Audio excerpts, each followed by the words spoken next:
있거든요. 가능성과 희망이 있는 거죠. 그죠? 여기 계신 여러분 모두가 다 하나님의 손에 지금 붙잡혀 있는 진흙 덩어리들인 줄로 믿습니다. 그러니까 기분 나쁜 거 아니시죠? 진흙이라 그래서. 그 진흙은 이제 부들부들한 거일 뿐만 아니라 무한한 가능성을 가지고 있어요. 진흙 자체가 가지고 있는 게 아니에요.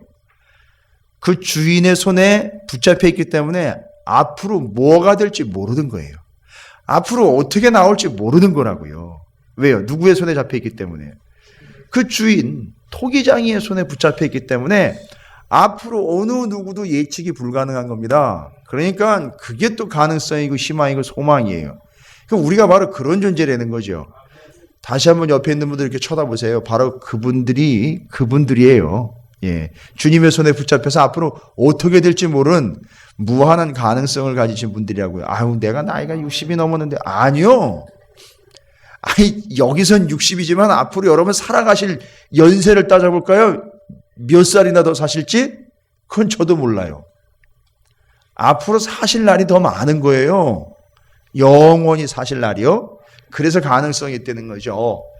자, 바로 이제 그런 의미로 오늘 또 말씀을 함께 나누도록 하겠습니다. 여러분 오늘 여러분께서 말씀을 받으실 때는 좀 그렇게 받으셨으면 좋겠어요. 내가 지금 골라 듣는 것 아니고 갈라 듣는 것 아니고 걸러 듣는 게 아니라 진흙을 붙잡고 있는 토기장이가 주무르면 주무르는 대로 빚어지고 새기면 새기는 대로 새겨지는 것처럼 그렇게 말씀을 좀 받으셨으면 좋겠어요. 왜냐하면 오늘 말씀에 그 말씀이 나와요. 여러분 이미 읽으셨지만 8절 말씀에 그게 나옵니다. 그러니까 이 말씀이 나오기까지 이 말씀이 맨 먼저 1절에 나왔으면 제가 지금 설명드리는 것처럼 쉽게 그냥 이렇구나 저렇구나 해서 그냥 그렇게 가면 좋겠는데 8절에 기록이 되어 있어요. 그러니까 그 앞에 뭔가 먼저 이야기돼야 될 게 있다는 거예요. 그걸 깨달을 때까지. 우리는 하나님의 손에 붙잡힌 진흙에 불과하구나. 그러나 그게 가능성이 없다고 미천하다라는 존재가 아니라 주인이 빚으면 빚는 대로 이제는 다 맡겨드리고 앞으로 무엇이 될지도 가늠할 수 없을 정도의 무한한 가능성을 가진 영적 가능자들이라는 사실을 여러분들이 이제 깨닫게 되고 그것을 전제가 필요하다라는 걸 제가 말씀드리는 거예요. 오늘 이사야서 64장의 말씀은 63장과 연결이 되는 말씀이에요. 뭔 얘기냐 하면은 63장 뒷부분부터 64장 앞부분까지 좀 정확하게 말씀을 드리면 64장 4절까지 기억하기도 좋아요. 64장이니까 4절까지 64장의 4절까지 63장의 뒷부분부터 64장 4절까지 계속되는 기도의 내용이에요. 기도의 내용인데 여러분 제가 이렇게 선포하거나 규정 짓지 않아도 여러분도 다 경험하시는 거예요. 하나님 앞에 기도가 깊어지고 기도의 자리를 늘 사모하면 날마다 기도를 잊지 아니하고 늘 그 기도를 쉬지 않는 분들의 특징이 있어요. 희한해요. 목적을 가지고 기도하는 바도 있지만 자연스러워진다라는 거죠, 기도가. 그렇잖아요. 그렇죠. 뭔가 의도된 바가 아닌 자연스러워진다는 거예요, 기도가. 그리고 한 가지 특징이 더 있어요. 뭘 특별히 하나님 뭐 해주십시오, 이거 이루어 주셔야 됩니다, 이런 개념이 아니라 늘 이어지고 자연스러운 기도가 진행되면 진행될수록 기도가 깊어지면 깊어질수록 어떤 현상이 나타나느냐 하면 우리가 누구한테 기도하죠? 하나님께 기도하잖아요. 근데 이 기도가 깊어지고 기도가 계속될수록 이런 역사가 일어나는 거 여러분이 인정해 주실 줄로 믿습니다. 하나님이 어떤 분인지 깨달아진다는 거예요. 하나님이 어떤 분인지 기도를 통해서 경험이 되더라는 거예요. 하나님이 어떤 분인지 알아가더라는 거예요. 기도를 통해서. 기가 막히죠. 그러니까 이 다음 거는 여러분이 좀 동의를 해 주셔야 되는데 정말 동의가 필요해요. 그런 경지까지 가면은요. 그런 단계까지 가면 하나님이 내가 원하는 걸 들어주든 안 들어주든 기도하게 돼요. 예, 다 동의해 주셨습니다. 그렇죠. 이게 기가 막힌 거예요. 기도가 깊어지고 기도가 계속될수록 기도하는 사람들의 특징이 뭔가 했더니만 이거예요. 하나님, 제가 기도하고 솔직히 말하면 제 마음 가운데 빨리 이런 것 좀 해결됐으면 좋겠는데, 이거 이루어졌으면 좋겠는데 안 돼도 괜찮네요. 왜요? 아니, 그거 안 되면 지금 당장 어떻게 될지도 모르는데요? 그런데 안 돼도 그 기도가 깊어지면서 어떻게 돼버렸어요? 우리가 아까 제가 말씀드렸죠? 하나님을 더 깊이 알아가게 됐다는 거예요. 할렐루야. 그러니까 여기 기도가 깊어졌다라는 의미를 이렇게 좀 설명을 드렸는데, 여러분 너무 또 이렇게 웃지 마세요. 아니 뭐 그걸 갖다 그렇게 깊어진 거를 63장에서 64장으로 기도가 깊어지고 있는 거예요. 한 장으로. 그 전 장에서 그 다음 장으로 넘어왔는데 한 장 차인데 기도가 깊어지는 거예요. 어떻게 깊어졌나 보세요. 1절부터 4절까지 그 깊은 기도를 우리가 63장 끝부분부터 온 기도에 같이 온 기도에 이어진 기도예요. 이사야가 같이 기도했고 백성이 기도하는 내용이에요. 근데 뭐라고 기도하는, 기도가 깊어졌는데 깊어지는 기도의 내용을 보니까 여기까지 왔어요. 뭐라고 기도하느냐. 원하건대 주는 하늘을 가르고 강림하시고 주 앞에서 산들이 진동하기를 불이 섭을 사르며 불이 물을 끓림 같게 하사 주의 원수들이 주의 이름을 알게 하시며. 어떻게 될 때까지요? 주의 원수들이 어떻게 돼? 주의 이름을 알게 될 때까지. 그러니까 지금 이 사람은요 100%는 아니지만 이 기도가 깊어지면서 하나님이 어떤 분인지를 알게 된 거예요. 그죠? 그러니까 저 아무것도 모르는 저 이방의 원수들, 우리를 죽이려고 덤비고 있는 저 이방의 원수들, 하나님을 조롱하는 이방의 원수들이 하나님이 어떤 분이신지를 좀 나타나셔서 그놈들 다 멸해 주십시오 이게 아니라 제가 아는 것처럼 저들도 하나님이 어떤 분인지를 좀 알게 해 주십시오. 이거예요. 여러분 이게 세상을 구원해내는 기도예요. 여러분 이게 정말 무서운 기도입니다. 결국 하나님을 알리시려면 믿는 자들에겐 구원이고 믿지 않는 이들에겐 심판이 되는 거거든요. 이건 어마어마한 기도입니다. 그래서 그 기도가 계속됩니다. 이방 나라들로 주 앞에 어떻게 해요? 떨게 하옵소서. 여러분 하나님 앞에 섰을 때에 벌벌 떨 수밖에 없는 거예요.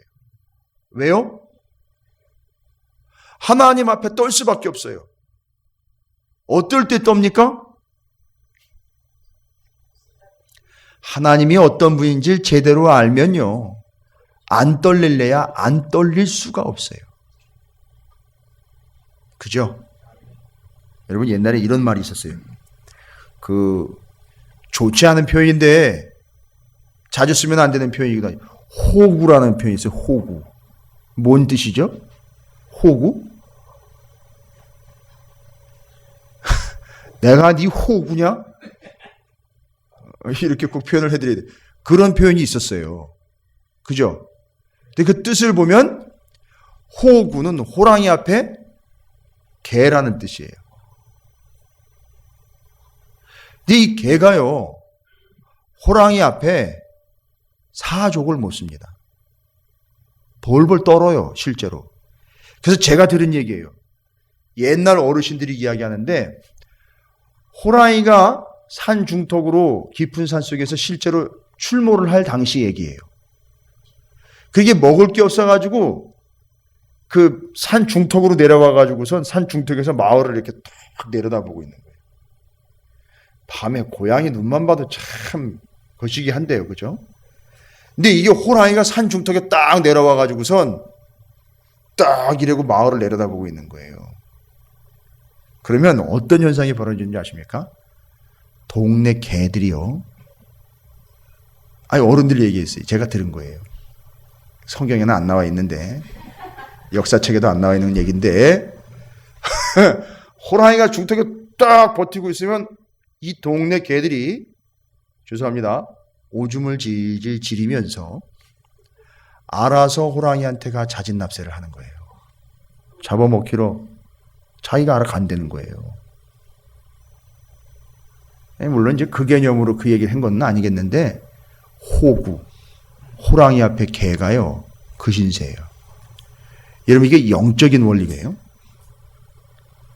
영적으로 영적인 권위를 가지고 있는 일이 딱 버티고 있으면은 그 이하는 다 정리가 되는 거예요. 지금 좀 죄송스러운 표현이긴 하지만 하나님 앞에 죄인들이 다 서 있는 거잖아요. 그죠? 근데 어떻게 하나님 앞에 죄인들이 그냥 고개를 빳빳이 쳐들고 자기의 잘남과 자기의 가짐과 자기의 누리고 있는 것들을 어찌 감히 하나님 앞에 눈을 똑바로 쳐들고 하나님 앞에 뭐 내가 이랬는데 저랬는데 어떻게 감히 그렇게 나섭니까? 될 수 없는 일이거든요. 여러분을 제가 무시해서 드리는 말씀이 아니라 제대로 하나님 앞에 섰다면 떨게 될 수 있는 거예요. 아예 떨 수밖에 없는 거예요.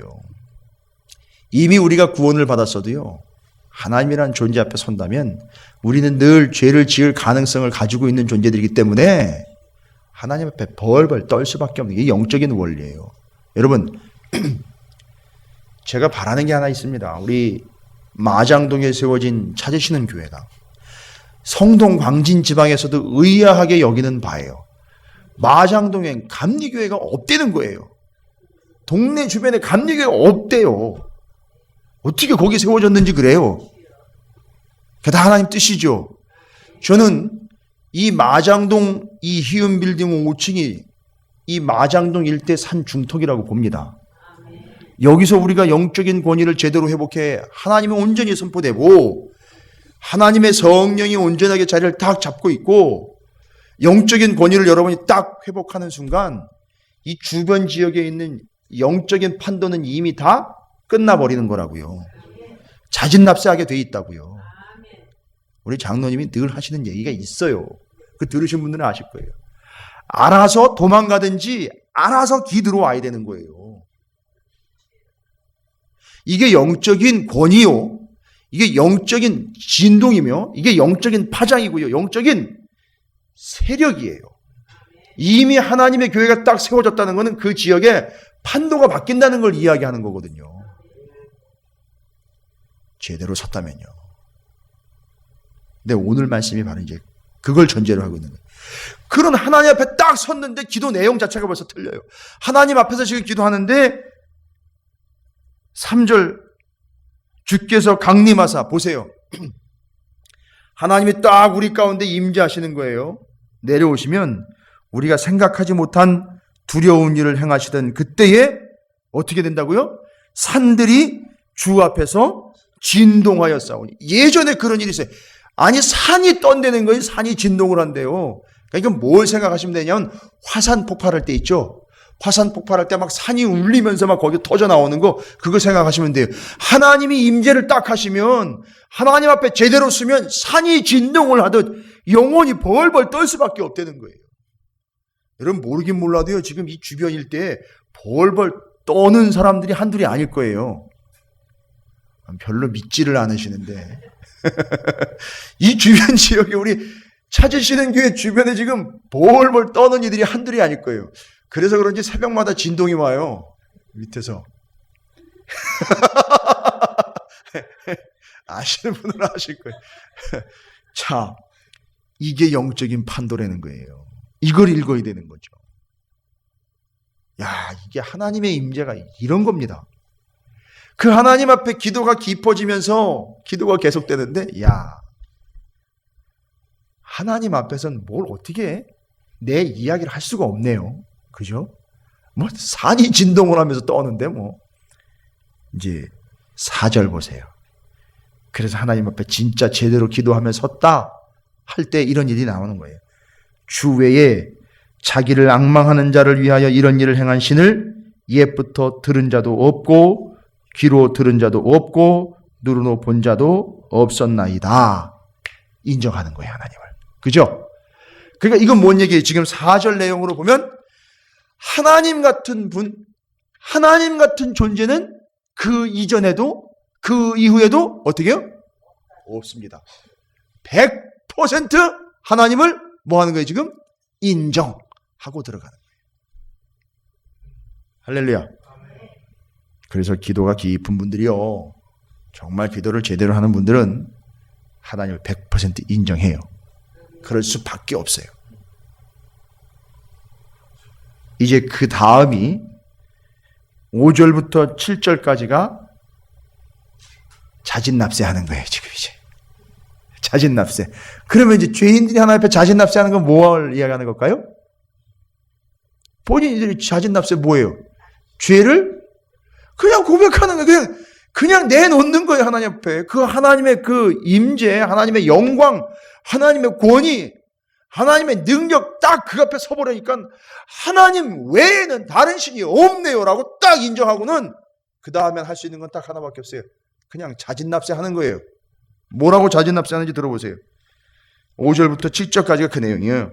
주께서 기쁘게 공의를 행하는 자와 주의 길에서 주를 기억하는 자를 선대하시거늘. 예, 좋게 하나님이 옳게 행하는 자들, 하나님 뜻대로 사는 자들 어떻게 하신다는 거예요? 그렇죠. 하나님이 좋게 대우해 준다는 얘기예요. 그런데 문제는 우리가 그렇게 하지 못했다는 걸 자기가 너무 잘 알아요. 근데 지금 하나님 앞에 섰잖아요. 그러니까 이건 자진납세 해야 되잖아요. 그죠? 뭐라고 자진납세 하나 보세요. 우리가 뭐예요? 범죄함으로 주께서 진노하셨사오며. 이걸 이제 이사야서 64장 와가지고 이 얘기를 하고 있는 거예요. 이제 자진납세 하는 거예요. 이제 주님 정말 죄송합니다.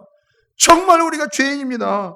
우리가 죄를 범해가지고 하나님 화나게 만들었네요. 하나님 앞에 딱 서가지고 이제 제대로 고백하는 거예요. 그게 끝이 아니에요. 술술 불어요. 이제 다 자진납세합니다. 뭐라 그래요? 이 현상이 이미 어떻게 됐대요? 오래됐대요. 아이고 아주 그냥 다 불어넣네요. 그죠? 우리의 영적인 상태가 이런 상태였는데 하나님 앞에 서보니 이걸 숨길 수가 없네요. 하나님. 범죄의 주님을 화나게 했는 이 일이 한두 해 동안 벌어진 일이 아니라는 거예요. 이미 오래되었사오니 제대로 된 이제 고백이 또 나옵니다. 어떻게 해요? 우리가 어찌 구원을 얻을 수 있으리까? 할렐루야. 야, 이 고백 하나만 들어도요, 그냥 마음이 뻥 뚫리는 것 같아요. 근데 이게 남의 얘기가 돼버리면 안 되거든요. 이건 오늘날, 죄송합니다만 우리 대한민국의 교회 얘기예요. 이건 오늘날 대한민국의 성도들의 고백이 돼야 되는 거예요. 죄송합니다. 대한민국의 목사들의 고백이 먼저 돼야 돼요. 이거는 똑같아요. 목사인 제가 범죄함으로 주님이 진노하셨으며, 이 목회자들의 이런 현상이 이미 오래되었사오니 하나님, 우리가 저들에게 말씀을 전하여 옳은 길로 생명의 구원의 길로 이끌어간다고 책임을 받고 부름을 받고 사명을 받고 소명을 받았는데 하나님, 다른 이를 구원해내기는커녕 나조차도 지금 제대로 구원을 받을지 못 받을지 그걸 먼저 하나님 앞에 물어야 되겠네요. 하나님, 어떻게 해야 내가 구원을 얻을 수 있겠습니까? 하나님, 제가 먼저 하나님 앞에 물어봐야 되는 일이에요. 제가 하나님 앞에 먼저 자진납세해야 되는 일이에요. 목회자인 우리가 먼저 하나님 앞에 무릎을 꿇어야 되는 일이라는 거죠. 교회와 성도들이 이걸 하나님 앞에 먼저 자진납세해야 되는 거죠. 근데 이건 누가 시킨다고 되는 게 아니거든요. 그렇죠? 끌어다 앉혀놓고 너 자진납세해, 안 되는 거예요.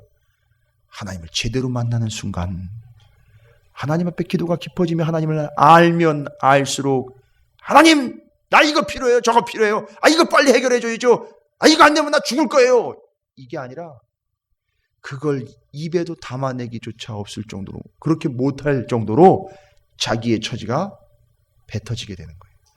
하나님 앞에 쓰니까 자진납세가 되는 거예요. 안타깝습니다.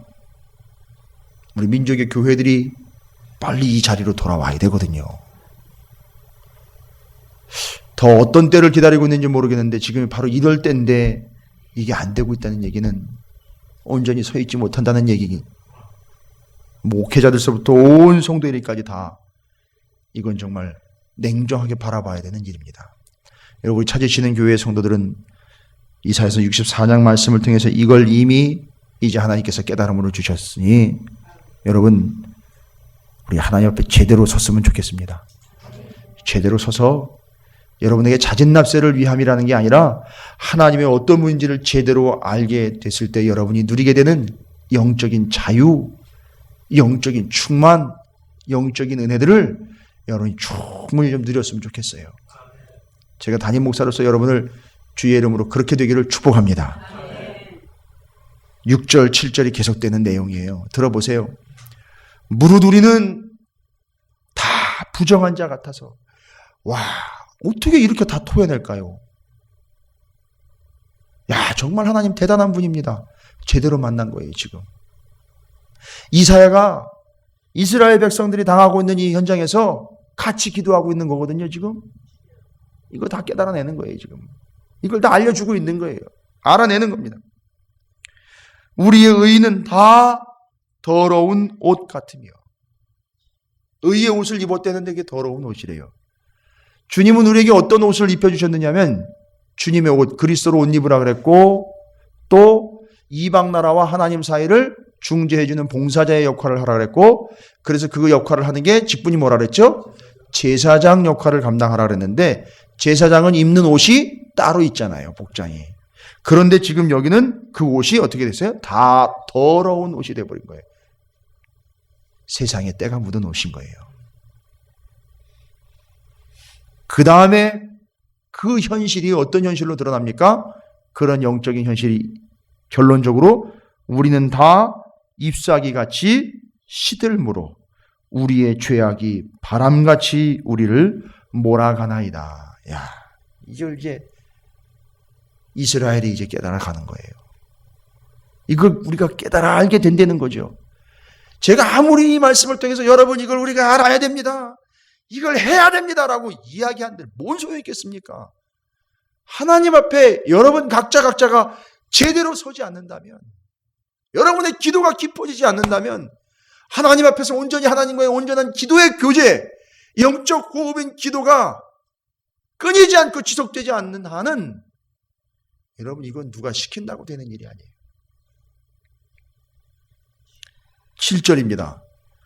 주의 이름을 부르는 자가 없어요. 주의 이름을 부르는 자가 없어요. 왜요? 하나님 말고, 주의 이름 말고 다른 이름을 불렀다는 거예요. 이방의 우상들을 불렀고요, 옆에 있는 센 나라 왕의 이름을 부른 거예요. 왕이시여 이러면서 내가 당신의 종입니다, 나를 좀 살려주세요라고 하나님을 부른 게 아니라 옆에 있는 센 왕의 이름을 불러요. 애굽의 왕 바로시여 나를 좀 살려주십시오라고 쫓아가가지고 거기다가 구원해달라고 요청을 하고 있는 거.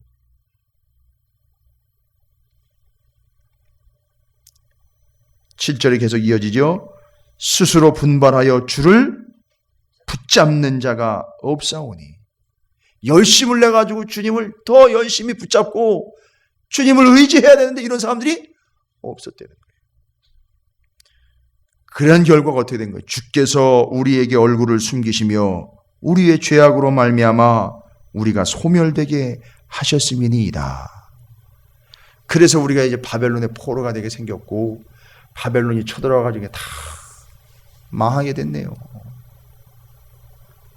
이걸 이제 깨닫고 하나님 앞에 제대로 된 기도가 나오는 거예요.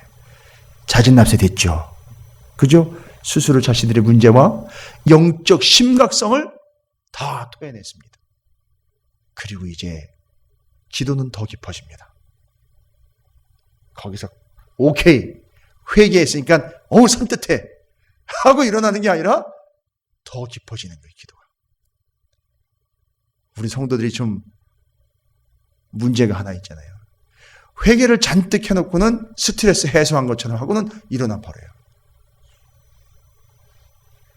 근데 거기서 더 깊어집니다. 이건 정말 하나님 앞에 제대로 선 자들만 여기까지 갔어요. 이제 우리가 아까 시작할 때 제가 여러분과 축복하면서 나눴던 그 말씀이에요. 그러나, 이 그러나라는 말이 이제 그 반전이죠. 그러나 뭐예요? 이런 상태라면요, 1절부터 7절까지만 딱 읽고 끝내면 어떻게 될까요? 1절부터 7절만 딱 읽고 그것만 받고 끝나면 어떻게 돼요? 다 죽는 거예요. 그냥 거기서 죗값으로 청산하고 말아야 되는 거예요. 죗값, 청산, 죽음 끝나는 거예요. 그죠? 그런데 거기에 기도가 깊어지는 거예요. 이사야가 기도가 더 들어가는 거죠. 뭐라고 들어갑니까? 그러나 여호와여, 이제 찾는 거예요. 제대로 찾는 거예요. 하나님, 그러나 맞습니다. 죽을 죄인 맞습니다. 죽어도 마땅합니다. 하나님 앞에 섰을 때 그냥 부서져 내리는 그런 흙덩이에 불과합니다. 그러나 하나님, 이제 주는 우리 아버지시니이다. 예전에 몰라 그랬어요. 주의 이름을 7절 시작할 때 부르는 자가 없었는데 이제는 아버지라고 부른 거예요. 여러분 한번 해보세요. 아버지! 그렇게 부른 거예요. 하나님이 딱 그걸 듣는 거예요. 야, 그리고는 이건 자진납세가 아니에요. 이건 새로운 창조예요. 뭐라고 고백을 합니까? 우리는 진흙이요 주는 토기장이시니 우리는 다 주의 손으로 지으신 것이니이다. 여러분 7절까지의 내용만 보면 어떻게 이런 고백이 나왔는가 싶을 정도로 아주 완벽한 신앙의 고백이 하나님 앞에 드려지게 되죠. 여러분 이게 왜 여기까지 왔게 됐는지 말씀드렸죠. 이 사람이 죄인이었음에도 불구하고, 이들이 죄인 그 존재였음에도 불구하고 하나님 앞에 온전한 기도의 자리로 깊어지고 나와 하나님을 제대로 만나 하나님 앞에 온전히 섰을 때에 깨닫는 거예요. 그리고 고백한 거예요. 이제 회복의 가능성이 생긴 거예요. 우리는 하나님 앞에 죄인이지만 부서져 버릴 흙덩이가 아니라 주님의 손에 붙잡힌 뭐라는 거죠? 진흙입니다 라고 고백을 딱 하고는 뭔 얘기입니까? 여러분 이거는 8절 그걸 진흙입니다 라고 하나님 앞에 내 자신을 이렇게 인정하고 놓은 거예요. 마치 뭐처럼요? 실제로 고백한 진흙처럼. 그러니까 드린 거잖아요. 그 지금 누구의 손에 있죠? 하나님의 손에 있는 거예요. 그러면 이제 앞으로는 어떻게 되는 거예요? 하나님이 알아서 하나님 마음대로 하나님 의도대로 하나님 의지대로 하나님 뜻대로 하시면 되는 거예요. 그걸 어떻게 했어요? 그냥 내어드린 거라고요. 하나님 앞에. 옛날에는 어떻게 했어요? 하나님 내 뜻대로 따라오세요 이랬단 말이죠. 하나님 내 뜻대로 해주셔야 됩니다 이랬단 말이에요. 근데 지금은요, 자기가 어떤 존재인지를 고백을 하고 난 다음에 하나님께 맡기고는 하나님 마음대로 하십시오. 하나님 마음대로 주무르십시오. 그냥 저는 하나님의 손에 붙잡힌 바 된 진흙입니다. 하나님 마음대로 쓰십시오. 하십시오. 만드십시오라고 다 내려놓는 거예요. 이건 포기한 게 아니에요. 더 적극적으로 하나님 앞에 내어드린 거예요.